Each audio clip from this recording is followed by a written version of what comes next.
Hello and welcome to another episode of Revenue Career Ladder, where we dive deep into the career journeys of revenue-focused professionals to give you real insights, actionable tips, and maybe even a little reassurance that the journey is yours to define. In this episode, I'm joined by Andy Gillies. I don't know if I've got that right. And we're going to Correct. be chatting about his journey from professional actor to BDR director, which is out of the what's this 13th 14th conversation I've had. It sounds like it's going to be one of the more interesting conversations, so I'm looking forward to getting into things. But how are you? I'm not too bad, thank you, Jamie. How you doing, mate? I'm good. We were just chatting in typical British fashion about the weather. It's Yeah. it's blue skies off the back of a horrendous weekend of rain. So What it, what would the British have to talk about? What yeah. small talk would we have if we couldn't talk about the weather, Jamie? Well, do you know what? My team are spread all over the place. I've got a Polish woman living in Bali. I've got half the team in Germany, some Yeah. in Scotland, and one in India. And they do find it funny how the Brits tend to start every call with, "Lovely weather, isn't it?" Yeah, it's true. Well, Yeah. I'm sort of the same as you, mate. I manage someone in Romania, obviously the UK, but also in the US. So I manage a few people in sunny California. So it's always a bone of contention when we have calls and it's raining in Ireland and it's beautiful, beautiful weather as always in California. Yeah, I mean, Sam, who you know, he's out in Spain for the first few months of the year. So Yeah. sunshine, palm trees, and surfing, which is Yeah. he's getting progressively darker every call that we have, which is breaking my heart. But it's still that spring is on the way, and spring in the UK is lovely. So It's a beautiful time, but I think sometimes in the UK you can forget what a beautiful country it is, and it is. It is. mm. It's especially if you go up north into some, Yorkshire and obviously down south and in Cotswolds. It's a beautiful country. Well, I Um, don't know whether it's an age-related thing, but the older I get, the more I enjoy coming home from traveling. So I love traveling. I absolutely adore it, whether it's work or personal. But I do love coming home now, and I'm planning a move. You mentioned the Cotswolds there. I'm planning a move back to the Cotswold, which is where I grew up, and okay, I'm very much looking forward to that. it's beautiful. It's But beautiful, anyway, mate. It's beautiful. let's talk about you, not me. Cool. So we always start these discussions with your first ever job, which we touched on at the start. But tell me about your first ever job. So I was a trained professional actor. Really, that's what I wanted to do. That's the ambition that I had. And I probably spent the first 35 to 40 years of my life trying to be that. Ultimately, that was my MO. And I did okay. I did okay with that, Jamie. I mean, what I would say about any job in actor, and really that's all I ever achieved at most, is that you have to do jobs in the background because otherwise you're not going to be earning money all the time, or you're not going to be having a regular wage. And I think a lot of actors are quite similar in that. Actually, it's amazing where that transferable skill set goes. But ultimately, that's what I was. I went to drama school a little bit later than most, and then I got an agent, and I started to you know traverse the acting world, which is a hard world to traverse. It's not the world people think it is. I think a lot of the time it's a hard world. You've got to be tough. You've got to be thick-skinned. You've got to accept a lot of no's, and you can't let it affect you emotionally too much. It's actually quite a good learning ground. I actually think for a lot of jobs, not just where I've ended up, but multiple jobs because it teaches you to be tough, Jamie. Yeah, you said 30 to 40 years. Yes, yes. So I first went on a stage when I was about five. And I just always done that. I did it through college. I then went to uni and done it. Um, I mean, I studied small scale theatre at university, Jamie, so I'm not really sure what good that was to anyone, but it worked for me. I had a good couple of years there anyway. What is without asking an obvious question? What's the definition of small scale theatre? Basically, the course was there to set up actors to set up their own theatre companies. Right. smaller scale, not your massive West End stuff, Yeah. just jobbing theatre companies. Like as an example, Jamie, you see a lot of actors now that run workshops in business. So businesses go away for a day, they have a company come in that works with them on speaking and confidence and working together as a team. Normally, all of those principles will come somewhere in shape or form from acting. Interesting. Okay, so you travel the country. I'm thinking the thing that comes to mind is when I was back at school and you had theatre companies come into schools and do something Yeah, based on history or something. there you go, something like that. Something Right. like Okay. So you started, or you had a passion from age 5. You did it at college or university.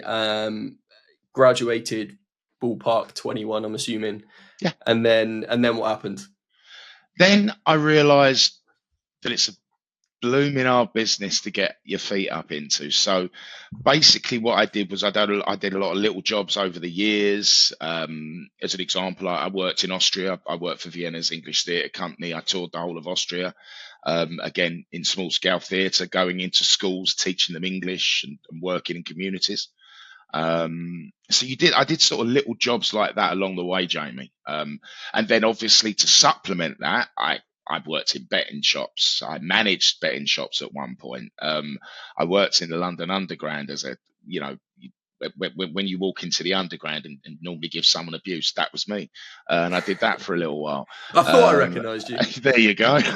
And I did it at Camden as well, which Camden was always good fun. Yeah, So, lovely so place, Camden. it is. It's a beautiful part of the world. It's unique, Camden, actually. It's unique. So yeah, so I worked there, and then basically as time went on, um, I sort of tried to navigate doing both, Jamie. And then without going into it too much, I got quite ill around the age of 30, and everything stopped. For 2 years. Long story short, I was confined for a bed. I'm okay talking about this. This isn't the point of the call of what we're doing. So everything stopped.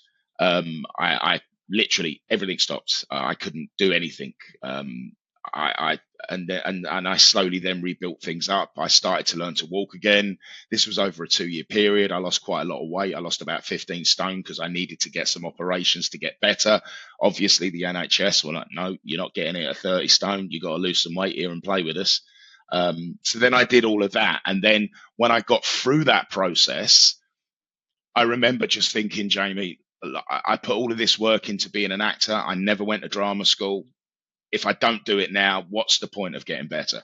So I did. So I went back to drama school.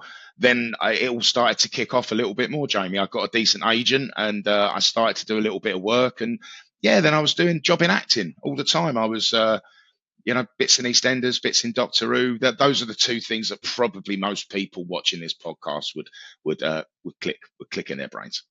Yeah, I mean the accent fits for EastEnders. Yes. It would almost be wrong of you if you Yes. weren't in EastEnders, wouldn't Yes, it? it would. Yeah. So we usually as part of this sort of chatting through the early career, the reason we the reason we go all the way back and we talk about it is because what we find is that when you look back over 15, 20 years of your career, you can actually see a lot of things that happened back then that have carried all the way through, and until you actually sit in hindsight or retrospect and look back, you wouldn't have known it. So the age is completely different to any conversation I've had so far. So typically, you're in your 20s, you're figuring out things, you're making a few mistakes, and then by the time you get to 30 seems to be a point where everyone is like, right, I'm an adult now. This is time for me to properly focus. But that it feels like things were the years, or that sort of band was shifted till slightly later. Yes. And then obviously because of the health complications at 30, that was a hard reset. So would you say that the 20 to 30 was, if you were going to summarize ages 20 to 30 in terms of career in the small scale theatre and stuff, how would you summarize that 10-year bracket? It was amazing. Good times, good fun, lots of mistakes, lots of failures, lots of no's, but really good fun. It's like, I think there's a lot of pressure put on that 10 years. Actually, there's more pressure than you think there is to find yourself and to do this and to do all these spiritual things. You ain't going to do that in your 20s and 30s. Like, Well, this you're is the just not. thing, right? Because I You're agree. just I not. think there's far too much pressure on people coming out of university to very quickly figure out what they got to do in Yeah, life, you're not going found a company, be famous, or make loads of money very quickly. That seems to be like that's what the bar of success is. So to. that 10 years is a long time. Mm. So is it that 10-year period? Was it just that you were enjoying every minute of it and you were Yeah, living? You were like, yeah, why would I stop living? exactly. You got to live.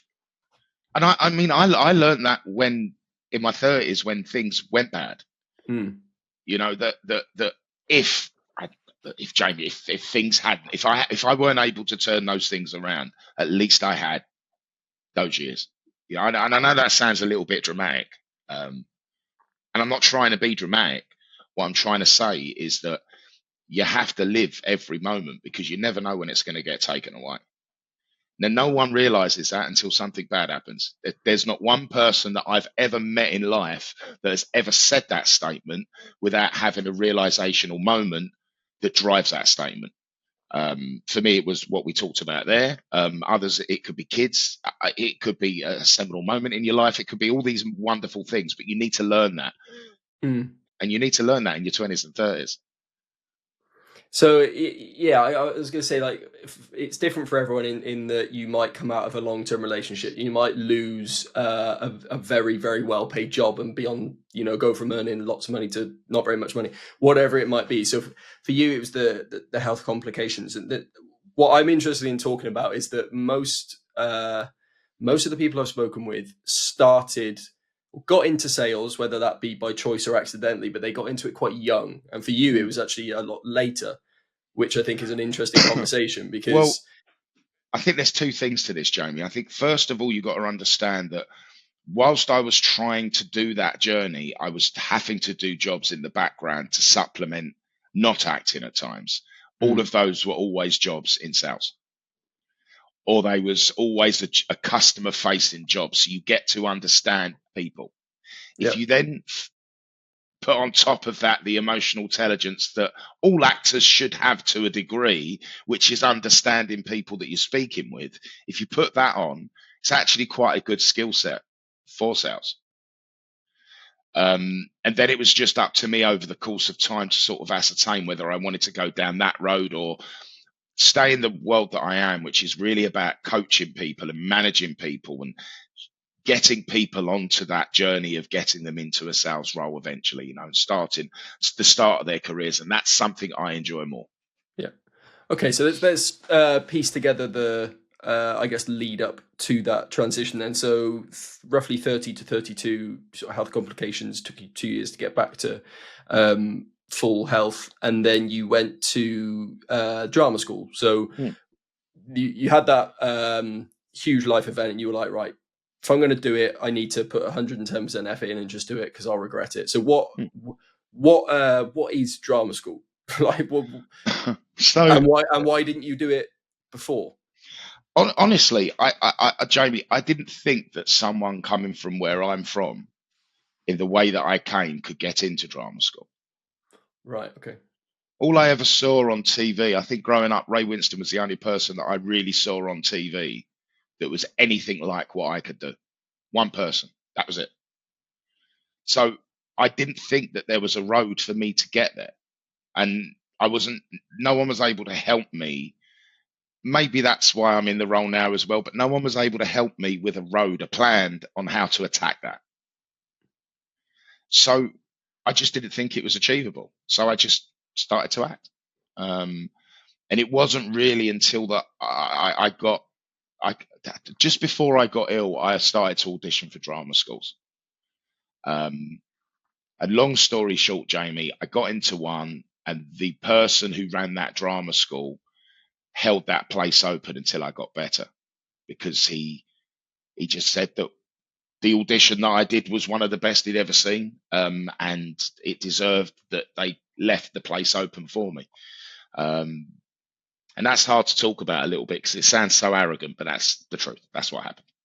So then basically, I don't think it's arrogance at all. I think we've spoken about this on previous episodes, but confidence is built from a series of successful results stacked. Arrogance is confidence without the successful results to back it up. It's confidence without any proof, whereas you had proof of being good. yeah. So basically, that's what happened. So I always had that carrot when I was ill to get better. I knew that if I did, I had the road. So yes, drama school in effect, Jamie. It's where you go to learn how to. I wouldn't say learn how to be an actor. For me, it was about not learning to be an actor. It was about getting a decent agent. It was a planned process. I can't get a decent agent. Where do I get one? Well, I need to go to drama school. Go to drama school, do the 2 years, learn what you need to, be what you are, get through them 2 years, you get out of it with a decent agent, which is what happened. Right, so you kind of you're formalizing what you already knew. Basically, you had done the 10 years, and now you needed a piece of paper almost to Yeah. Right. Know what the end game is, and know the steps that you need to get to the end game, and then just concentrate on the little steps to get there. Yeah, that's a nice one because I can't remember what film it was. A Jason Statham film. That's all I can remember. And he was protecting a child in it, like he seems to be doing in every film he's ever done. And he basically told the kids like one obstacle at a time. The only thing you could control is the thing that's right in front of you. Solve that problem, move on to the next. Okay, right. So you were roughly 34-ish coming out of drama school? I was 34 coming out of drama school. Funnily enough, I also met my wife there. So we left drama school as a team of out of work actors, Jamie. So, we had to do something. So what we ended up doing was working at a call center in London. And then I realized when I was in this call center that I was pretty good at getting people on the phone, having a conversation with them, and getting them to talk to me. And then that sort of leaded in to me applying for a job at a company called Tech Target. Now, at the time, what they was running was actually someone eventually who ended up being what I would suggest a mentor for me. His name was Tom Walker. He had started to set up almost a 0-hour contract for actors that would come into this company and generate leads that they would then go on as a business and sell. What he found out was that actors are very good at extracting information from people. So he utilized them. So then I started to work for him. And then after a little while, he kept sort of talking to me about, very gently. It was never done overtly, Jamie, but it was always about what's the next step. What do you want out of your life? Do you want to be an actor, and is that what you want for your life, or is there more for you? Could you do more? And I think what I realized is that I think a lot of actors have this. I think as actors, you deal with a lot of no's, Jamie. If you think you deal with a lot of no's, mate, be an actor. And you're dealing with 10 no's a week. You get 10 auditions, say, in a week, 5 to 10. You're not getting a lot of them. And it's a personal no. So when you do a job and you don't do well, they're not criticizing you necessarily. They might criticizing your work. When they criticize you as an actor, it's more personal. So it's quite a hard space to live in. So I think Tom sort of saw that in me, and he sort of saw that I could do other things, but I didn't believe that I could. A lot of actors are the same. They only believe that they can act, and they can't see the woods through the trees, and they don't understand what being an actor gives you as a skill set that you can take into multiple businesses and be successful. So he started to almost show me that journey, Jamie, and then we just started having the conversation. It was like, you're doing more than others around you that have gone to business school. It's because you're better at listening. It's because you're better at, organizing a conversation. You understand what matters to individuals, and you allow them to speak. You should coach that. You touched on just quickly. You touched on him making you more aware of a set of skills that you have off the back of acting that actually are very, very transferable? What were those core set of skills that you didn't realize would be transferable to I don't want to say the real world, as in acting isn't the real world, but a more traditional career? Work ethic's one. Like as an example, you can't have a sick day if you're an actor. Got to be on. You can't. You can't. You have to do the show. Yes, now there are some people watching this or listening to this would argue, wish you can. You always got understudies. That's at the top end. I'm talking about the middle to lower end. You can't have days off. You just got to deal with it. You've just got to get through it. That helps.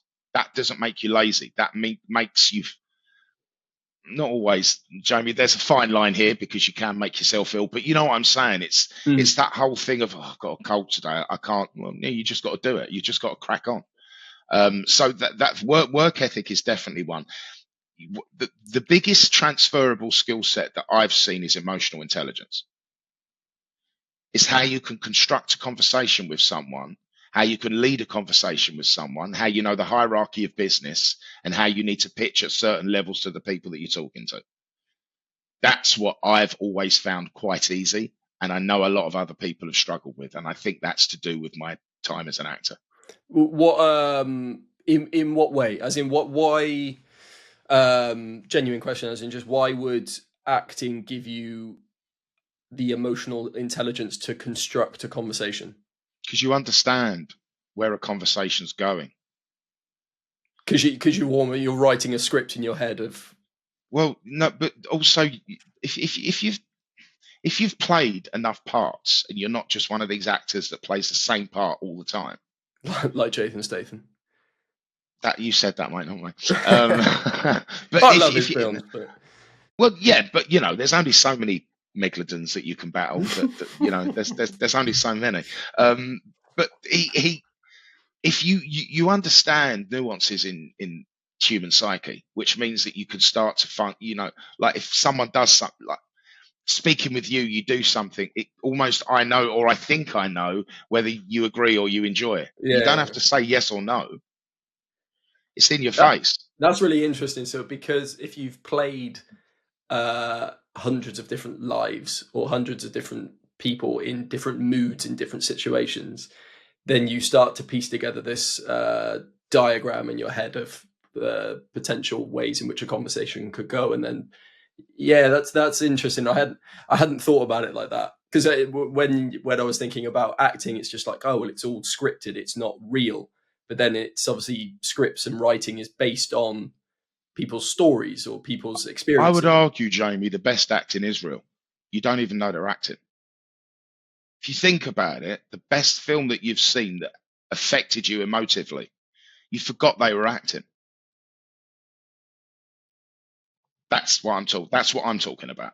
I'm talking about where you can control a conversation to the point where no one knows that you're doing it. And that's easy to do if you're the CEO of the business. That's easy to do if you're a VP of the business. It's not so easy to do the further down the line you go, because you don't have that natural hierarchy to be able to do that. That's what I'm talking about. And that's what actors, I think, can do very well. Also, look, it's very simple. It goes back to actors have got thick skin. So hard work, emotional intelligence. Was there any other sort of key skill for you? Thick skin. You see a lot of people in sales that get really affronted by the word no. They can't deal with it in varying ways. It's never been a problem for me. Mm. All no is the option to ask you another question, isn't it? Interesting. Okay, so you were 32. You went into job in acting, did fairly well. Like you said, you touched on a couple of the more familiar shows or gigs, acting gigs that you would have done. How many years did you continue along that path before you reached the point of realization, the next realization point, where you were like, yeah, I don't think this is what I want to do, or this isn't sustainable for me? It was quite quick, actually, Jamie. It was about 2 years. So by let's just say mid 30s. It was 2 years. It was 2 years of working at Tech Target. That's when it hit me.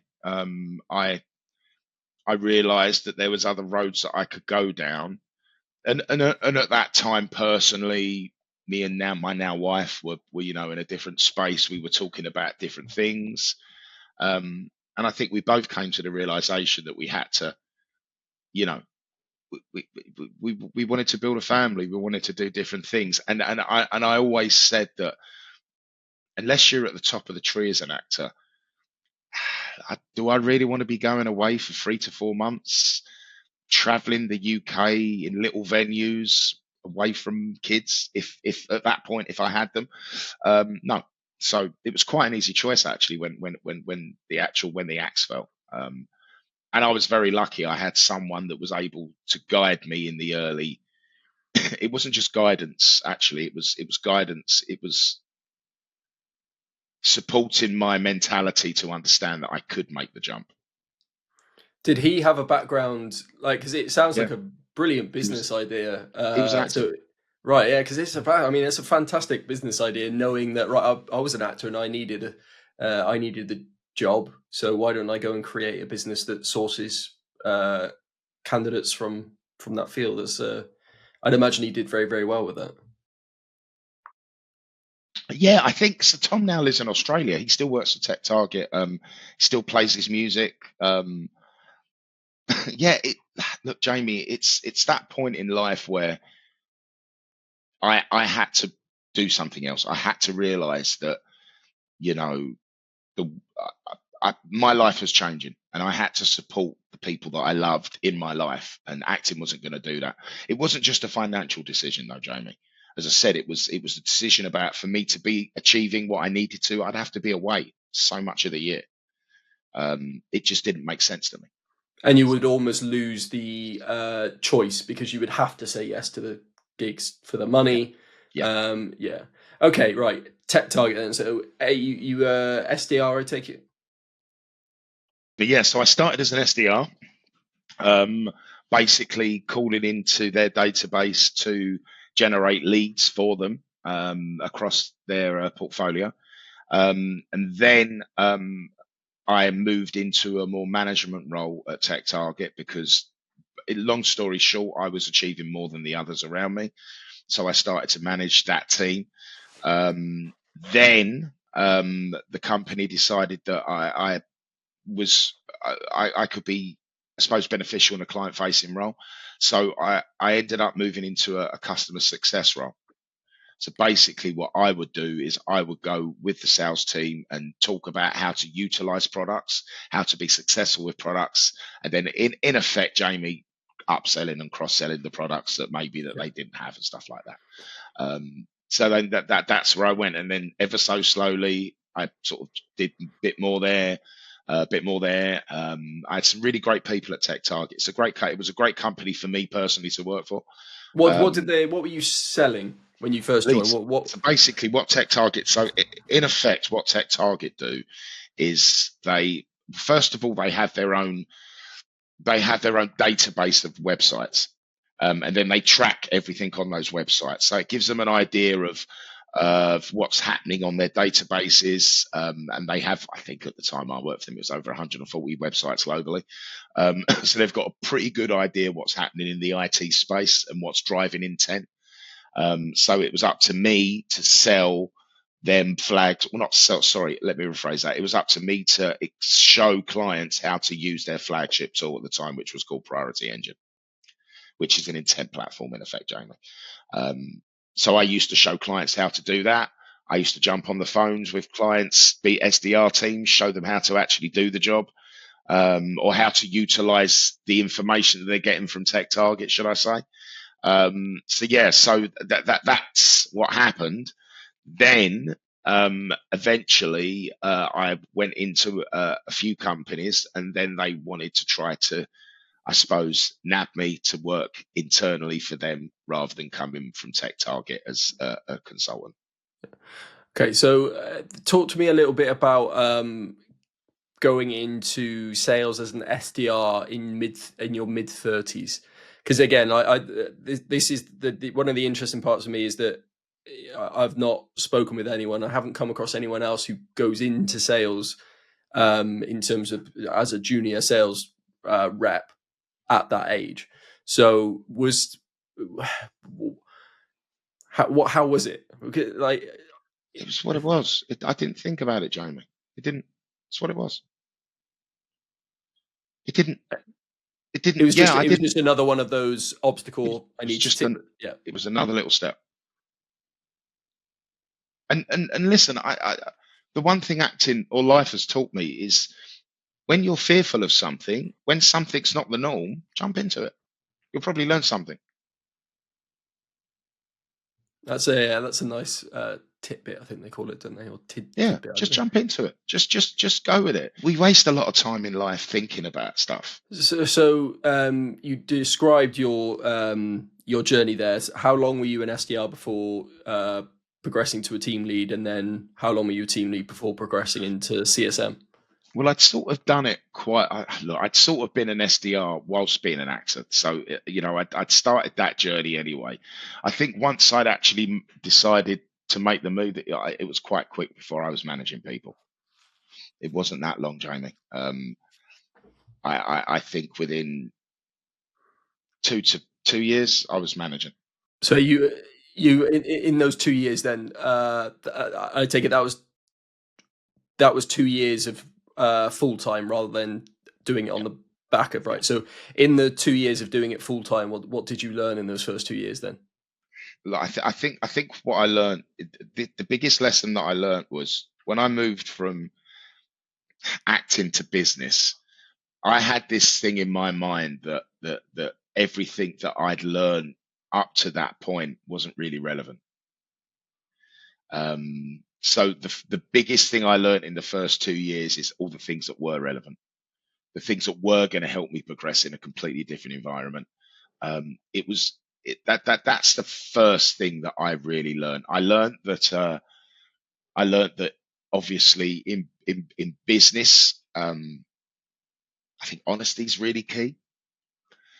I think we live in a different world now. I think that it's so information so accessible. Being honest with people or having a level of honesty, even if they don't want to hear the words that are coming out of your mouth, I think that it gives you a foot up in their mind, because I think if they know that you're being honest, they know that they trust you, and with trust comes conversation, and with conversation ultimately comes the next stages. I think the biggest thing I learned in those 2 years is I didn't want to be a salesperson.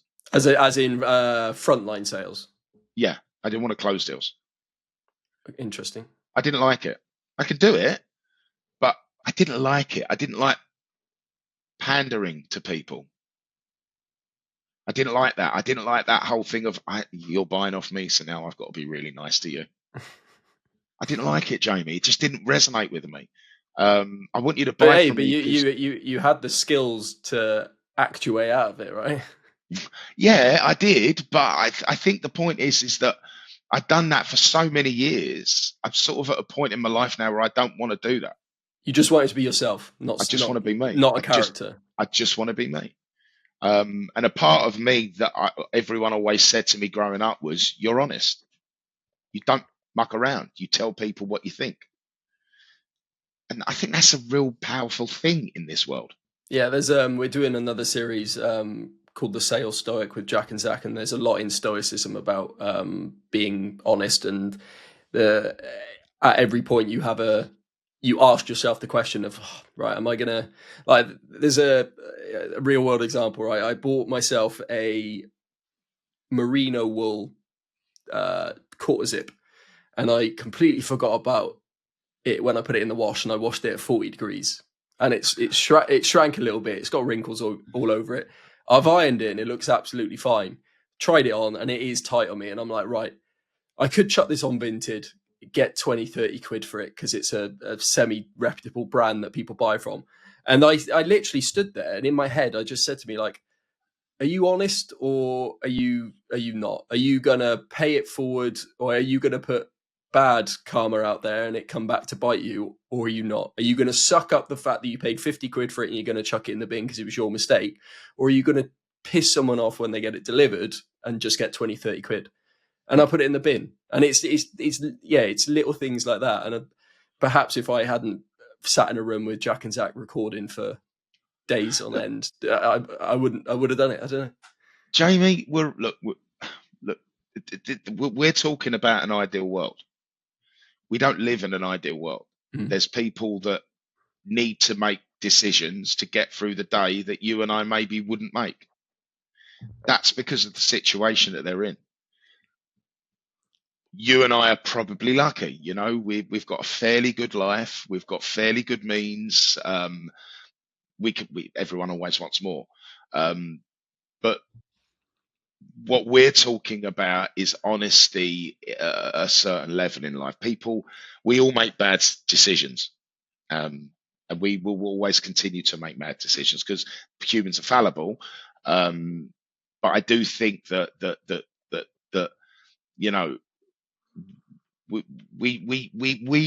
we should feel lucky. We should have an element of humility and just say, okay, we may have worked hard to get here. We may have made some clever choices. We've probably got away with a few bad choices. At some point you just got to sit back, smell the roses, and just say, everything's okay. Okay, let's talk about the decided that frontline sales, the hard sell, whatever you want to call it, wasn't for you. So that was the moving into the CSM role. I take it that was one of the rationales for wanting to move into that area. Yeah, sort of. I'm not sure if I knew that at the time, though, Jamie. But I think probably you're right. I personally have. I enjoy working with people and helping them achieve, and then seeing them go on to do good things. There's nothing. The only reason I ask is because I probably had a bad experience in that I was sitting in a room at a previous company that I worked at, which was a startup. There was a sales team, a CSM team, and the VP of sales at the time said that, I don't think you'll cut it in sales, but yeah, maybe in CS. I think I can see you in CS. So I had this incorrect view of things that those that in CS were basically people who didn't quite make it in sales. Whereas it's the way in which obviously you describe it, which I think is far more accurate, is that you prefer helping, upskilling, building up. It's a different skill set. If you send a salesperson in to be a CSM, they're going to try and sell too quickly. I reckon if you send 100 salespeople in to do that job, they'll as soon as they smell the kill, they're going to go for it. Yeah, I think it works both ways. I think the best sales reps probably don't make the best CSMs, and the best CSMs wouldn't make the best sales reps. Yeah. I mean, I was always very good at a CSM in dropping little nuggets in and just letting the person use their God-given intelligence. Because I think that's what you do in life. Just drop things in, understand the buying cycle is a key thing. I think, and obviously I now work at the start of the buying cycle more than the end of the buying cycle. But, when you work with people like this, if you try to go in too soon, too quickly without giving them the right story as to why they should, it's just going to end up in no business. And how long did you do that CSM role? Only for about a year or so, mate. And then, but basically what happened was, so at that time, personally, my wife and I moved from the UK back to Ireland. So there was a whole load of stuff that was going on. It just so happened that I went to do a session with Tech Target at another company called Ring Central. At that point, the head of the UK there was Monica Visconti Patel. And again, this is someone else I think that I would look at. I think you have to understand that all of these journeys, you get signposts along the way. You get people along the way that really, I suppose, give you something that takes you to the next level. She would have been one as well.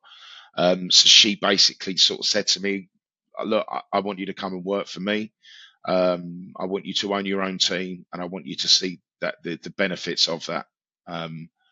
So I ended up moving to Ring Central, and then managing my own SDR team. And then I did that for a couple of years. And then 8x8 came knocking on the door, and they were like, the CMO, when I joined Ring Central, basically moved to 8x8. And then he got, he sort of always kept in contact. Then I saw that there was an open role here. The rest is history. So that the BDR manager role at Ring Central then. So you because you had moved into CSM because you were sort of done with the frontline sales, and then you moved back into a more sales focused role. So is it that you, like you said, the signpost, Monica, wasn't it? Yeah. Was it because you believed and you felt some sort of connection with that person? So you were like, do you know what, I'm going to, the role perhaps is a move back in the direction that I moved away from a year ago, but I feel like that's going to be the best role for me to develop. Well, I think so a part of what I was doing as a CSM was going in with working with BDR teams anyway, Jamie. So I was sort of doing it. I was teaching them how to go to market, how to work on a phone, how to, understand what personas you're talking to and what matters to them. I was doing that anyway. And I think she saw that and thought I would be a good fit.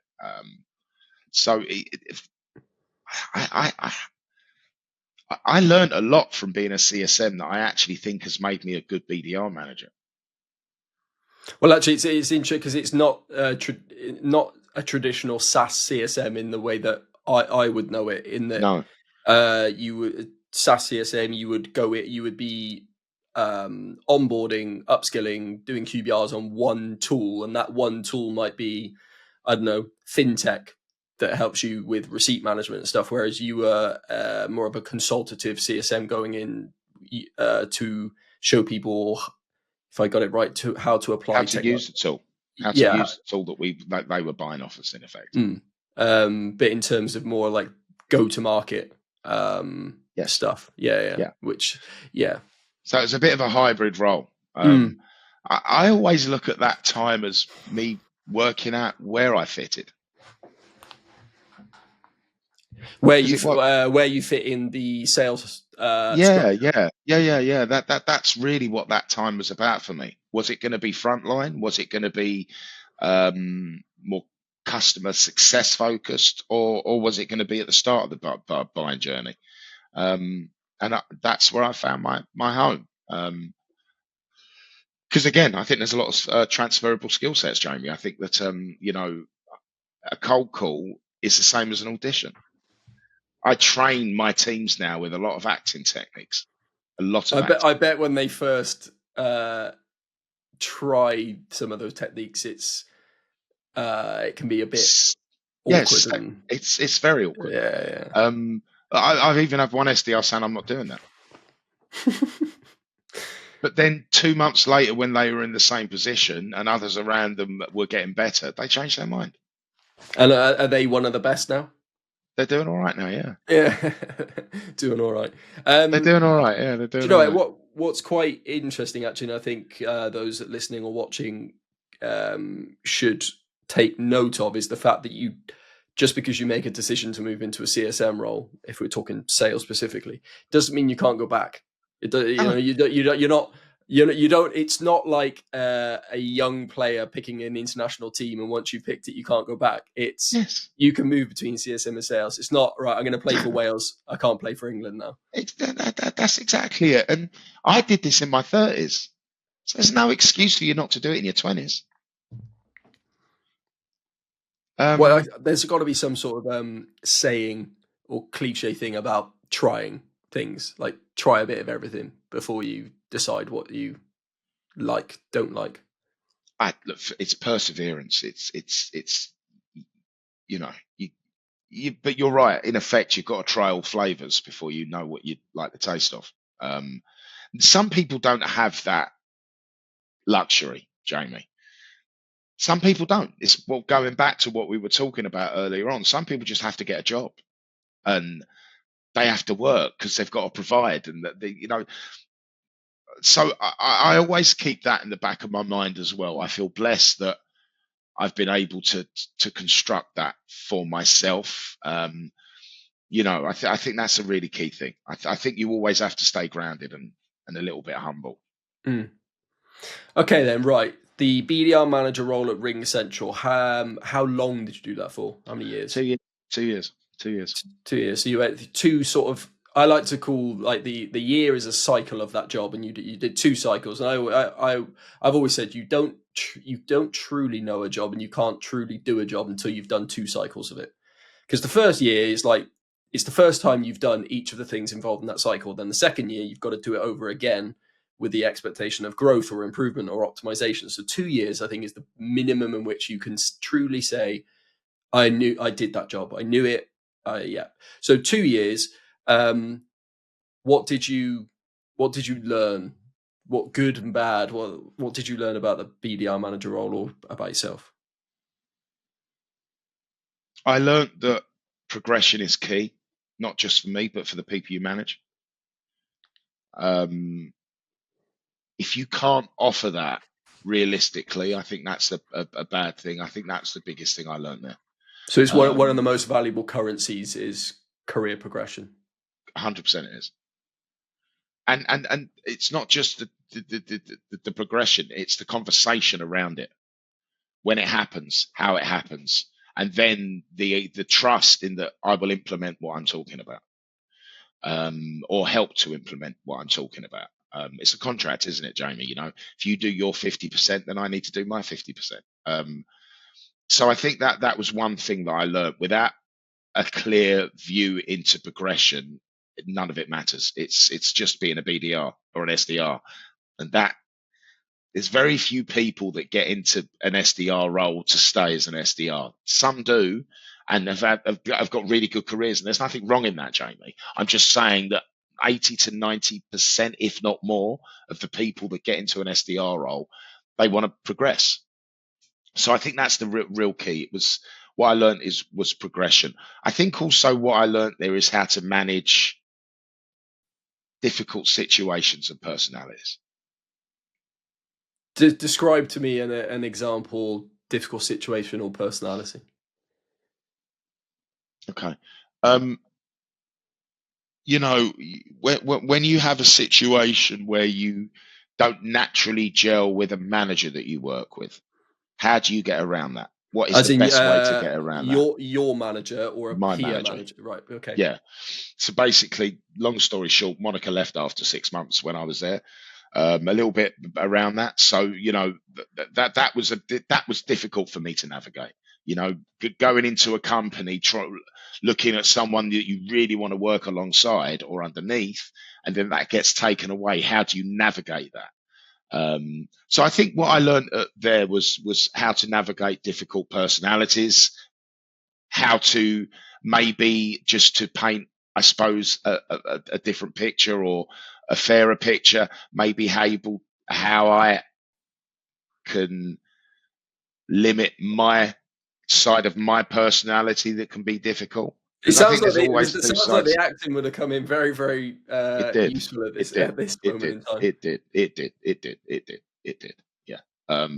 So it was a difficult time. Not always, but it became quite difficult, and I had to navigate that. So what I learned at Ring Central was not about making me necessarily a better manager, but it was how to navigate things above your head.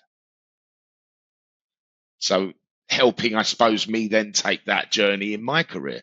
In some ways, it wasn't a bad thing if you think about it, Jamie, because I was very focused on what I was doing or looking at the people that I was trying to help raise. I think what I learned at Ring Central was how to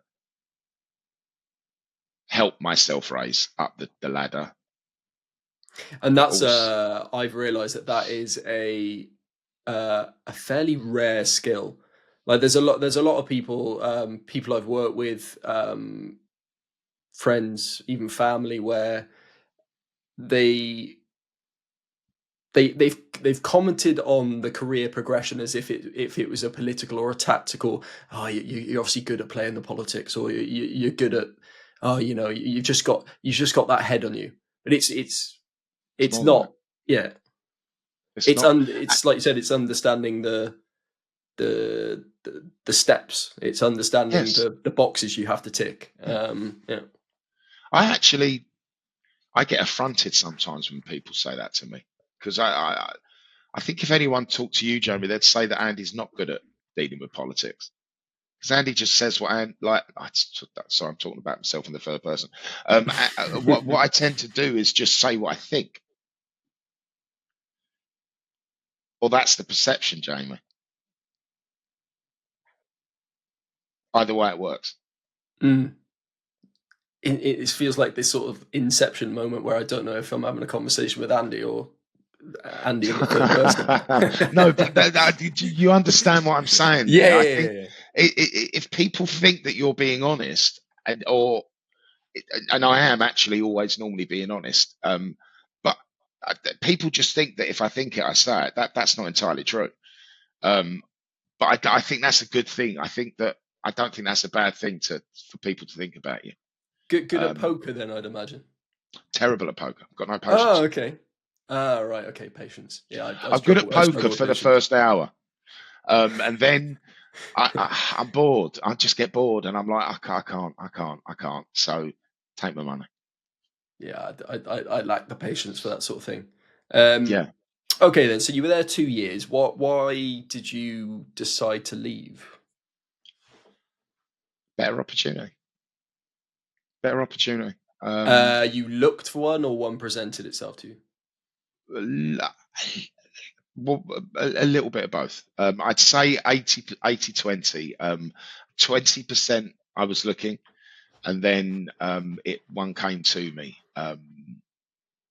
So basically, I ended up having a conversation with my old CMO, and they always appreciated what I did and how I worked with people.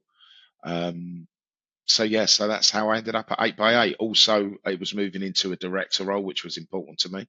And it was really important to me. Like I was at Ring Central for 2 years with some good people, and it was always a struggle to get that promotion. And I believed that I would have more ownership in this company, helping people to achieve more, and that's transpired itself in the last few years. 3 years since I've been here, I've got multiple people promoted. So I think that it was 100% the right choice for me. And I guess in a director role, moving from BDR manager into a director role, more ownership and control over the way in which you managed a broader team in terms of Yes. structures, career progression paths, whatever you want to call them. Yeah. It's very, I always say to the team in play, it is a contract. You need to, if you perform for me for X period of time, it's up. I have to get you. I have to get you. I have to try to carve out a career path for you, or help you, get you on the ladder, get you into the first stage of sales, whatever it may be. That's on me to do, Jamie, because and I think there's a cycle at any organization. I think once you start on that journey over the course of 5-10 years, before you know where you are, you've got half of a sales team that you've been a part of helping to grow. Yeah, it's a really, really yeah, you're the first person who's spoken about that contract of as in it being your responsibility to provide, offer, support, create career progression. And I've sort of said a similar thing to my team. Like at the end of the day, I want to do well. What's the easiest way for me to do well is for the team to do well. Because if the team are doing well, then that means the broader team, the team that I'm responsible for, really good reputation, et cetera, et cetera, et cetera. Yeah, that's really nice. Actually, that I love the way you spoke about it in the contractual sense. Like you are under contract to provide that for them. I think so. But you've got to provide your 50%. Mm. And that's key for me. That is a contract. I will help you, but you have to help yourself. It's not helping me, it's helping yourself. Mm. And I'm So really, really key in how I word that, Jamie, because you are right. Ultimately, if my team do well, I do well. We live in a commission-based world. But the way I always try to frame it to them, it's not about me. It's about you. If you don't do what you need to do, you're only hurting yourself. Yeah, I may take a hit in a quarter. I may take a hit in a couple of quarters. But ultimately, you're only hurting yourself. So that contract's only with you. I just get involved when you've done the 50% that you need to do for you. yeah, I think that's an important clarification there of it's as much as you're involved in the contract, they have a contract with themselves as well. Yeah. They owe it to themselves. Yes. Yes. Yeah. And I think you have to be open to that, as we spoke about going back. I manage a lot of people in sometimes their teens, but definitely between 20 to 30. We all make mistakes. It's fine. I had this conversation with one of my SDRs last week. They had a bad couple of days, but I had to paint the picture to them that since I've been managing them, in the main, they've had great days. So why am I going to look at those 2 bad days and not think of all the 60 to 90 to 120 good days?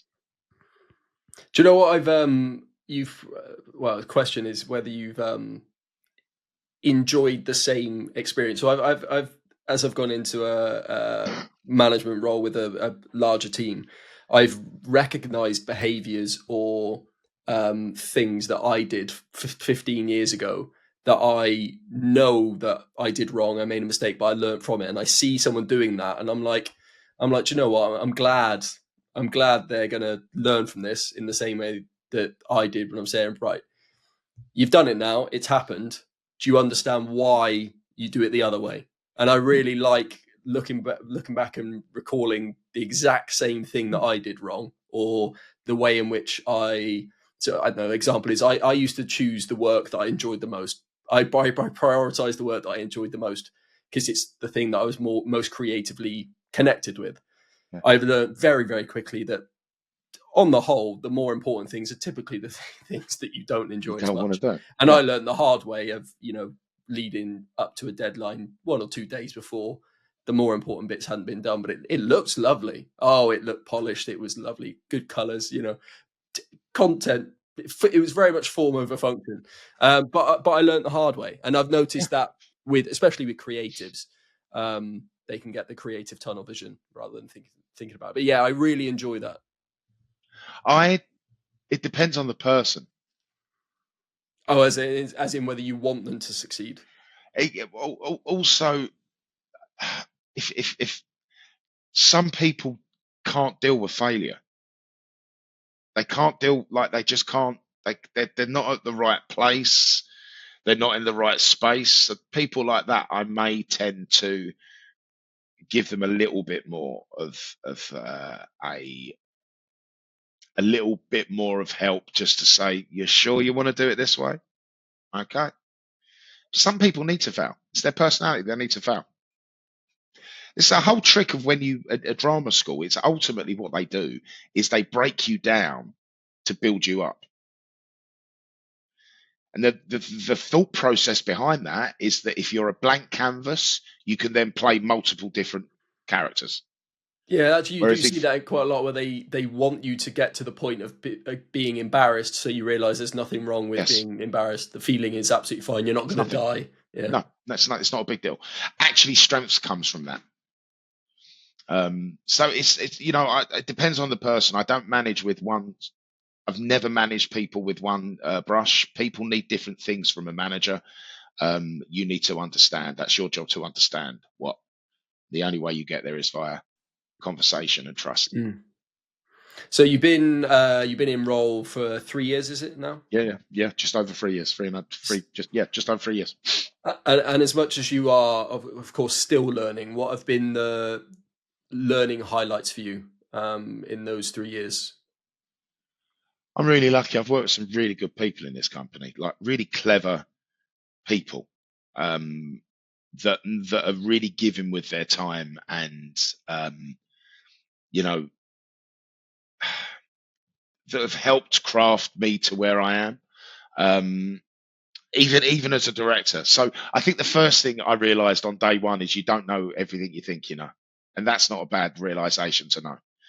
That keeps you honest, and that keeps you properly grounded where you need to be. I think the second thing I learned is how agile you need to be in this space. You really need to understand you've got to be agile. I mean, everything happens above you that feeds into you. But as an example, one of our competitors has an outage say next week. You've then got to be quick. You've got to be agile. You've got to be able to attack that. And that rings true with a lot of campaigns. So I think that those are the key things I've learned. I've learned that if you don't put the right kind of structure and process in front of the team, they're never going to achieve what they need to achieve. So it's almost on you to be able to do that. I've learned that the outcome's more important than how you get there.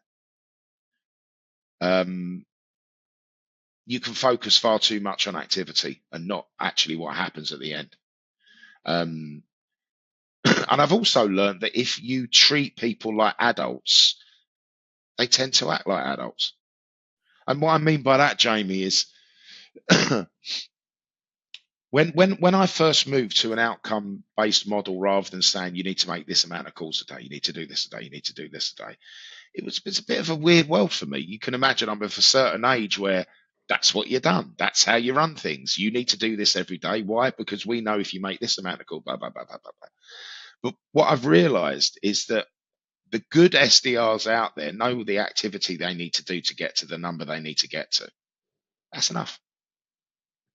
Yeah, it's the same in marketing. Like if one approach gives you 10 demos off 1,000 leads, and the second approach gives you 10 demos off 100 leads, do you really need 1,000 leads? Yes. If the outcome is still the desired outcome.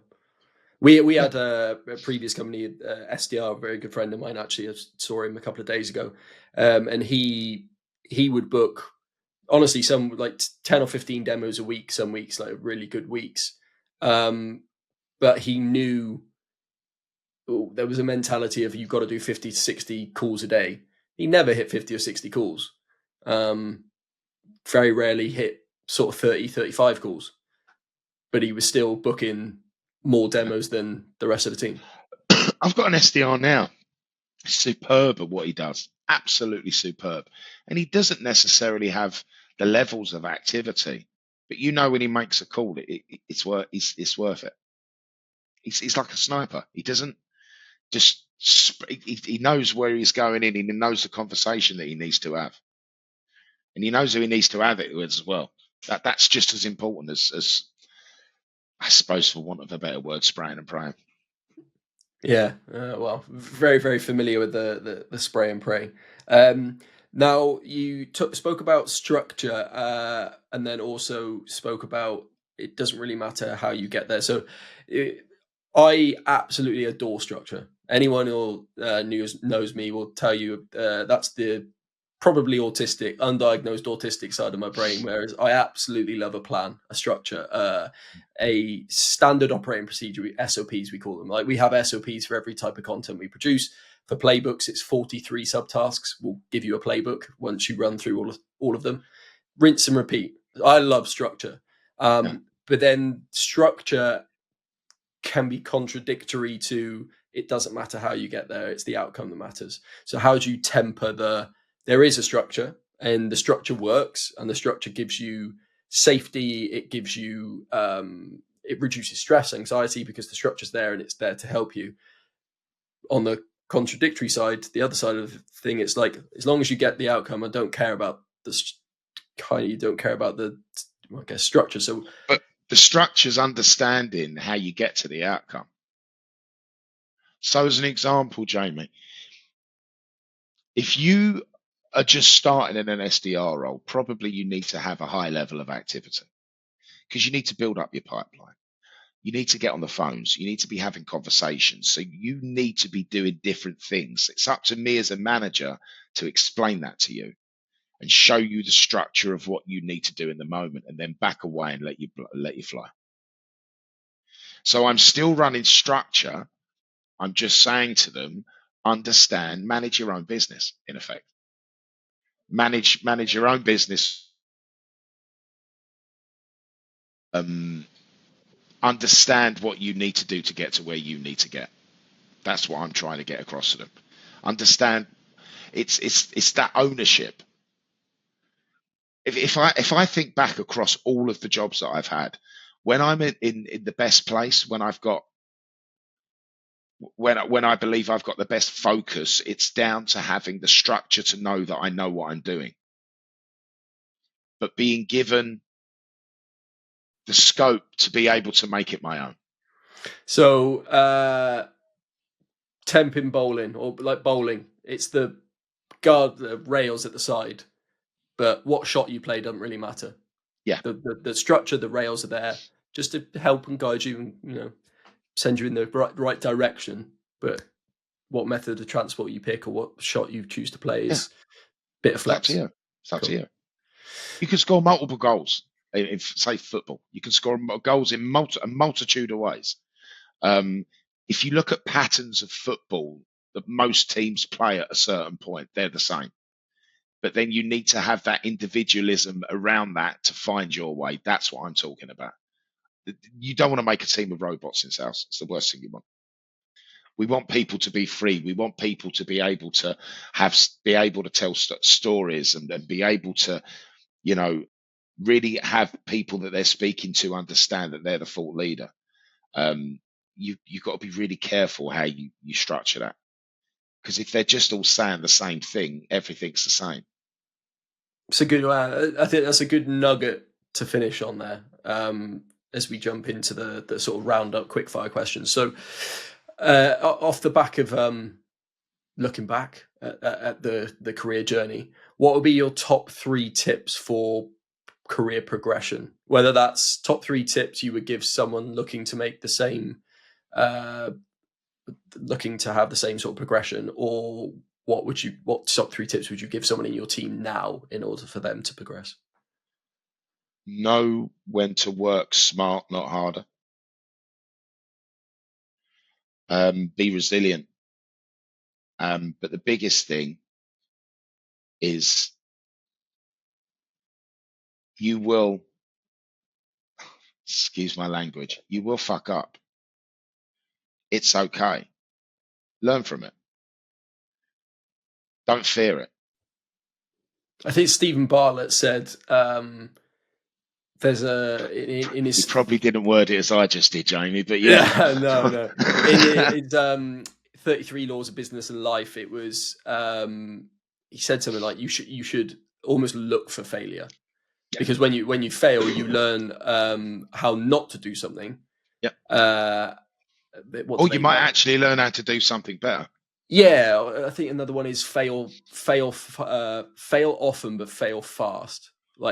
Don't be afraid of failing, but don't do it for 2 years and then realize you failed. Just fail fast, learn fast. Yeah. That's just like, right, that's not working. Move on. No, I'm going to try it. We're going to keep going. Okay, nice. Any regrets to date, career-wise? A little bit. I wish I'd have done it a little bit quicker.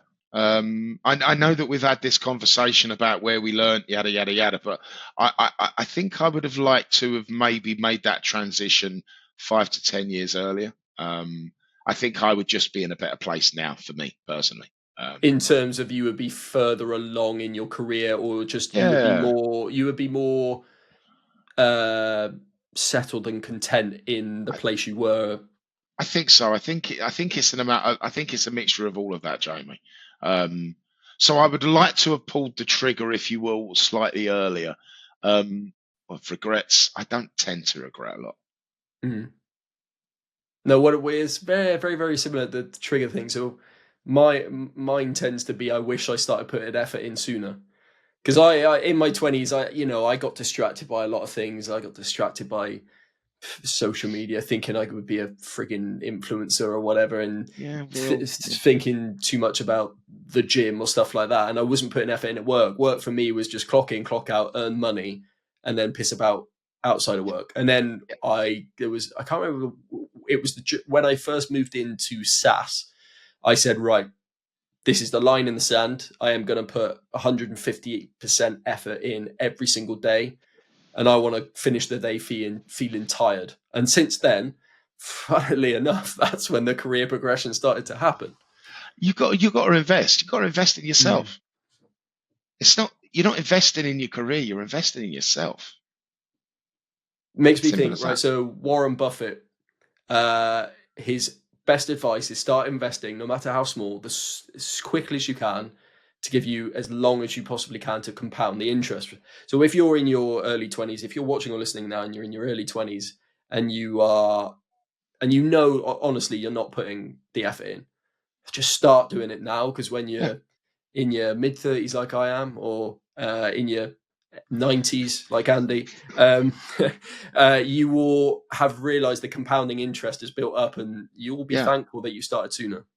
And you'll be better for it. You'll be more agile in your latter career. You'll be better for it. And we're not saying to not enjoy your life. We're just really talking about where you put that extra bit of effort in.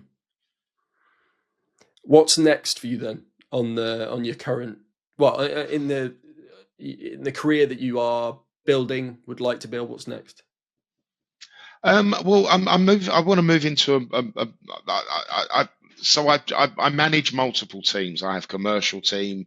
I've got an enterprise public sector team in the UK, but I also manage our install base team globally. And that's a world that I quite like. And I think weirdly, Jamie, that's almost bringing back the customer experience role. How can we work with our customer base? How can we make sure that everything's going okay? How can we keep them abreast of what new products that we've got and what would be right for them? So that's interesting. That's sort of weirdly bringing everything together over multiple years now. But so I think that's what's next for me. Look, ultimately, Jamie, what's next for me is that I have to go and pick up my kids from school later on. That's it. That's what's next for me. That's why I do everything I do is for them. Everything. I'm very lucky. I've got two beautiful children. So that's it. That's what's next for me. Making sure that I build something for them and give them a point to jump from that I never had. No, that's nice. That the point to jump from that I never had. They're starting from slightly further up the ladder than a little bit.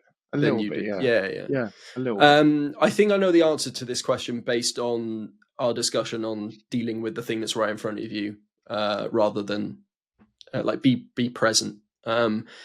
What's the end? Do you have an end goal? Like is there a top of a mountain you're trying to get to? No.